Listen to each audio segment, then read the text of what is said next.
recebendo o cardiologista Dr. Sérgio Timerman para falar de primeiros socorros, para a gente falar de parada cardíaca, de infarto, de sintomas e do que vocês quiserem. Mandem perguntas no @VocêBonitaTV.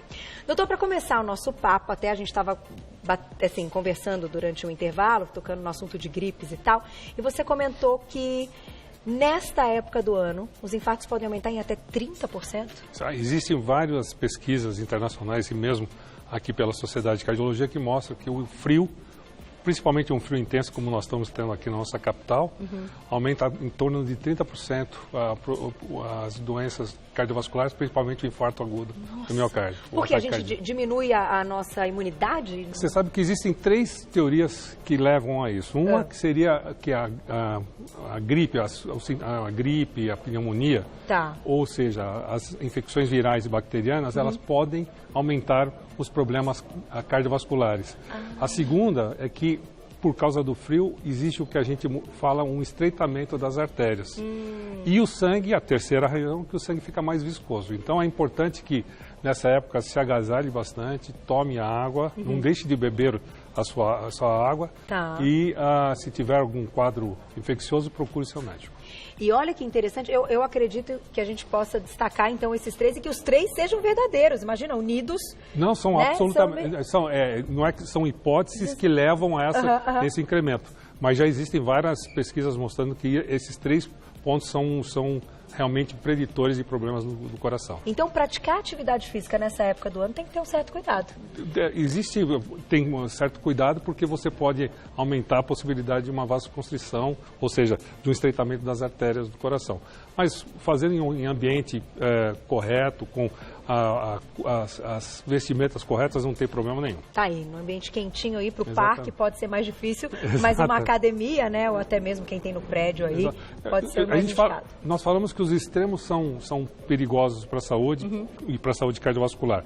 Tanto o frio intenso quanto o calor intenso. Então, quando a gente pega essas pessoas que estão no calor, na hora do pico do meio-dia fazendo exercício, eu falo, meu Deus do céu, para com isso. Faz um horário melhor, porque não vai dar certo. Exatamente. Que são quando tem os maiores casos. Exatamente. Né? É uma outra situação que pode também causar um aumento do excesso de trabalho do coração e dar problemas no coração também. Bom, e aí eu te pergunto, já nós vamos fazer aqui ao vivo esses primeiros socorros. A gente vai receber daqui a pouquinho o assistente Tatiane Fatioli para essas manobras, né? Tirem dúvidas e o nosso amigo aqui, a gente já tem o Antônio, quisemos colocá-lo e deixá-lo pronto aqui até para verem que está muito bem feito, muito bem colocado para o objetivo que a gente vai mostrar hoje, né? Ele é feito esse tipo de manequim, ele é feito especificamente para isso, para ensinar não só o público leigo, como os profissionais de saúde, a como salvar uma vida durante uma parada cardíaca, por exemplo. Agora, vamos falar um pouquinho dos sintomas, porque quando a gente está falando aí do infarto e tal, é citado, é uma dor aguda, para cima da cintura. Bom, as pessoas nunca acham que chegaram nesse ponto. E acho que eu tô com uma dor aqui, mas eu acho que não de repente. Não é verdade, doutor? Tem alguma coisa que vocês destacam, assim, que normalmente os pacientes que têm um infarto, eles têm em comum, além da dor? A primeira coisa é a negação da dor, né? A história de falar eu acho já levou muita gente para baixo da terra. É verdade. Porque é uma doença que mata, é uma doença prevalente. Nós estamos falando em torno, acima de 30% a 35% da população vai ter um problema cardiovascular.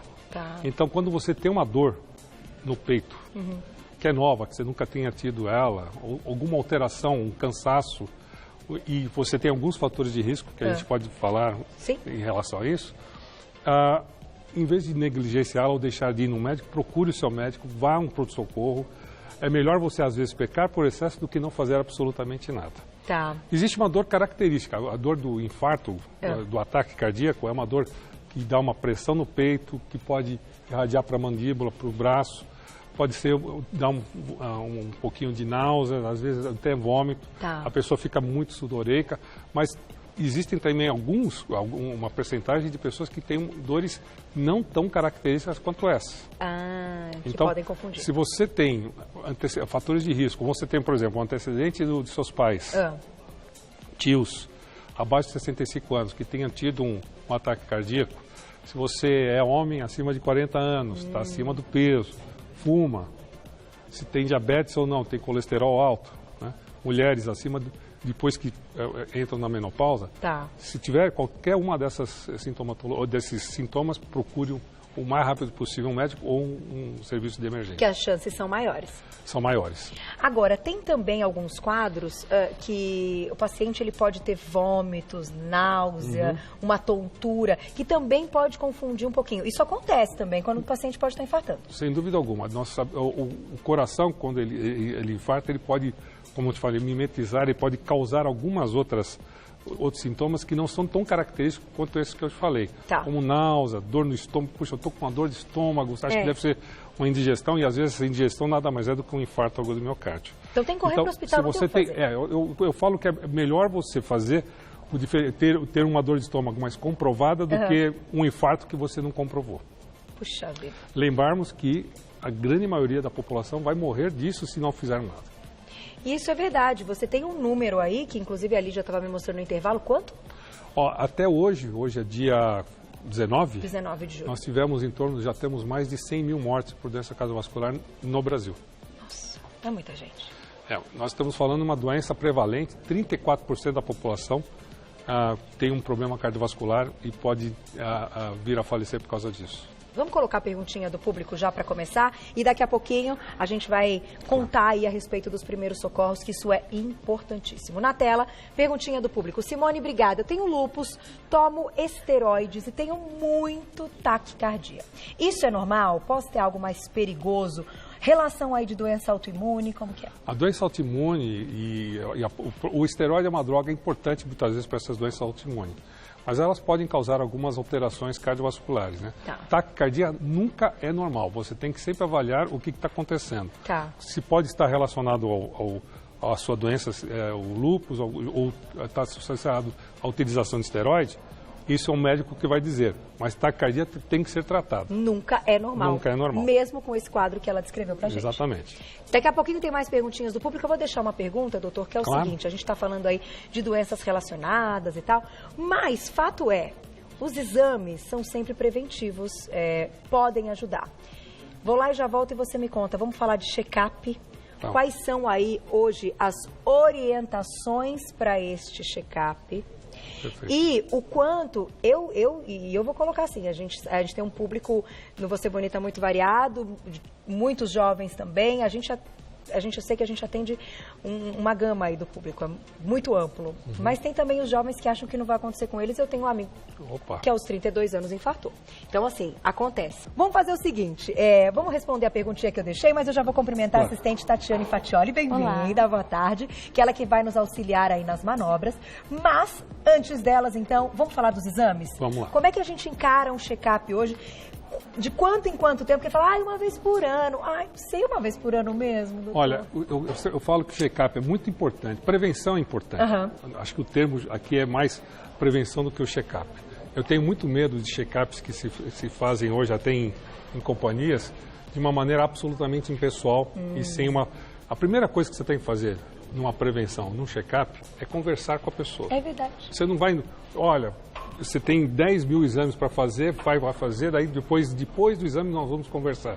É mais fácil você fazer uma avaliação antes com um profissional, no qual ele vai ver quais são as necessidades naquele check-up especificamente. Certo. E aí, algumas pessoas precisam de muitas coisas, outras menos. Exatamente. E a frequência desse check-up depende muito dos fatores de risco ou dos problemas que essa pessoa já tenha na sua vida, normalmente. Então, esse negócio de 1 ano, 6 meses, é muito relativo.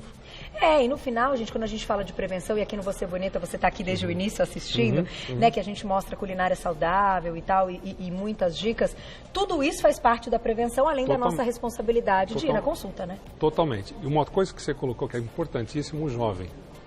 O jovem hoje, com o aumento da competitividade, você sabe que o jovem é um dos poucos ainda que fumam muito.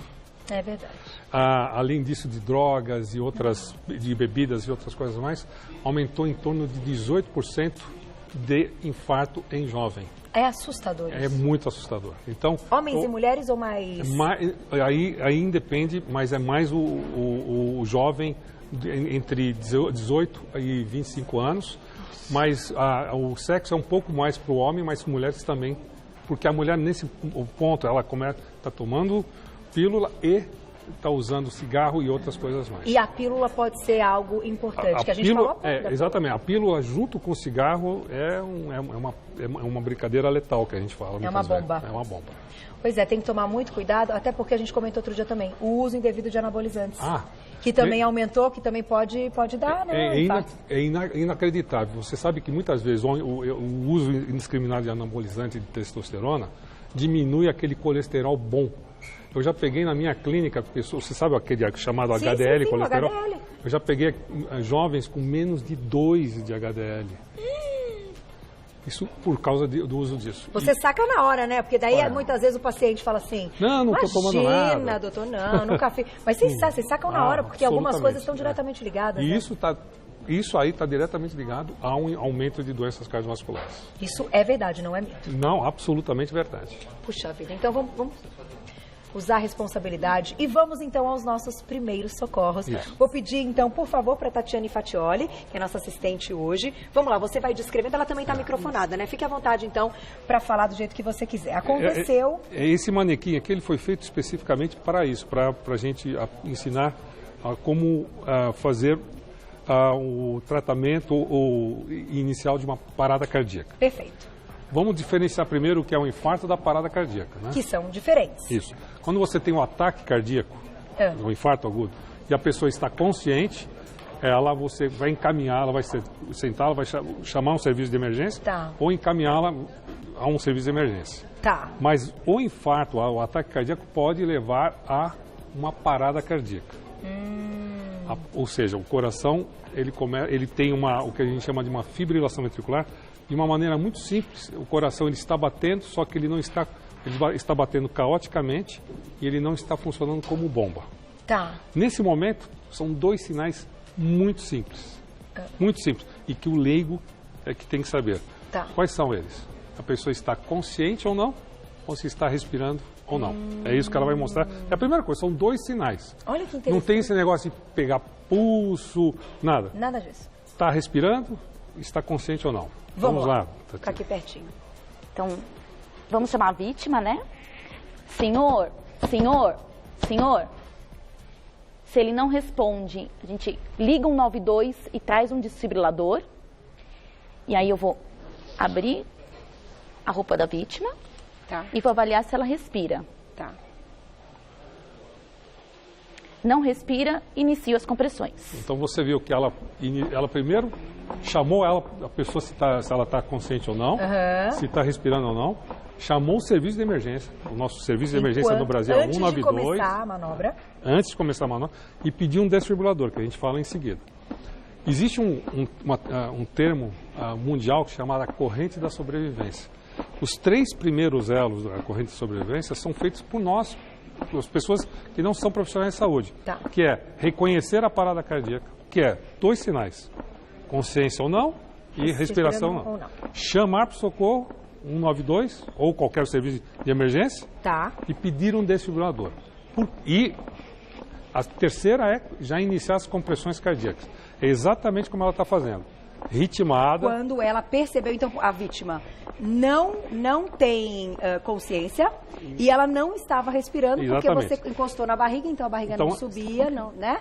Não tinha um movimento que você viu ali de respiração, aí ela começou. Isso, daí ela veja, ela põe o espaldar das mãos uma em cima da outra. Vamos ver, vamos pegar direitinho. Isso. Olha como ela não precisa ter muita força, tem que ter técnica, você coloca os braços esticados no meio do peito do paciente, entre os mamilos, e começa a fazer as compressões cardíacas. Não é necessário, o leigo não tem necessidade de fazer a respiração boca a boca até a chegada do serviço de emergência. Olha, importante, eu ia te perguntar. É somente isso. Só que aqui tem algumas coisas que são importantes. Você veja que é uma frequência de 100 a 120 movimentações por minuto. Certo. E a profundidade tem que ser de 5 a 6 centímetros. É bem importante. Não é fazer uma pequena... Veja bem, ela tem que movimentar... Pense só o seguinte, a massagem cardíaca é o teu coração batendo porque ele não está batendo naquele momento. Daí você viu que ela chama um desfibrilador. Certo. Por quê? Porque o coração, Só tem uma maneira de você tirar aquele caos elétrico do coração, trazendo um desfibrilador. O desfibrilador, ele colocado, ele dando o choque, ele faz um reset naquele coração que está com aquele caos e ele começa a bater novamente. Olha que interessante. Você sabe que nós temos, pouca gente sabe nisso, acho que isso é uma utilidade pública, pouca gente sabe que o Brasil tem um dos programas de maior sucesso em parada cardíaca em São Paulo, que é dentro do metrô de São Paulo. Você sabe que o metrô de São Paulo, você tem uma base de 30% a 35% de chance de sobreviver se tiver uma parada cardíaca dentro do metrô. Fora dele, menos de 1%. Porque eles estão preparados, os seguranças, as pessoas dentro do metrô estão preparadas a fazerem esse tipo de... Fantástica essa informação. Pouca gente conhece essa história, Não, isso foi publicado. Eu acho que internacionalmente, eu acho que isso é importante para nós sabermos. E que esse número aumente em todos os estabelecimentos, né, em públicos. É fundamental, existe uma lei hoje, pouca gente também sabe, uma lei em São Paulo, em locais que tem uma circulação acima de 1.500 pessoas, você deve fazer o suporte básico, que é isso, e ter um desfibrilador. Tem que ter. Exatamente. Fomos, então, chamamos o 192. Ela continua fazendo a massagem cardíaca. Tá. E lembra que nós chamamos o desfibrilador. Desfibrilador. Porque o 192 é o serviço, mas assim, o desfibrilador deve ter no ambiente, ele tem que estar no lugar. Esse desfibrilador, para você ter uma ideia, ele é mais fácil de se mexer do que um radinho de pilha. Ai, que maravilha. São dois botõezinhos. Tá, os meninos vão mostrar. Então, chegou o desfibrilador, ela faz a ligação. Esse é um equipamento de demonstração, ok? Tá. Posicione eletrodos no tórax do paciente. Todos eles falam. Ai, que legal. Encaixe conector dos eletrodos na entrada, perto da luz que pisca. Ele tem, olha só, onde colocar em cada região. Ele tem um desenho aqui. Ele é absolutamente autodidata. Encaixe conector. Aí, colocou, colou. Analisando o ritmo cardíaco. Ele te dá as Não toque o paciente. Afastem-se. Não toque para você não tomar choque junto. Choque recomendado. Daí Carregando. ele carrega. Afaste-se do paciente. Se não vai dar choque. Administre o choque agora. Pressione o botão laranja agora. Afastem-se. Choque administrado.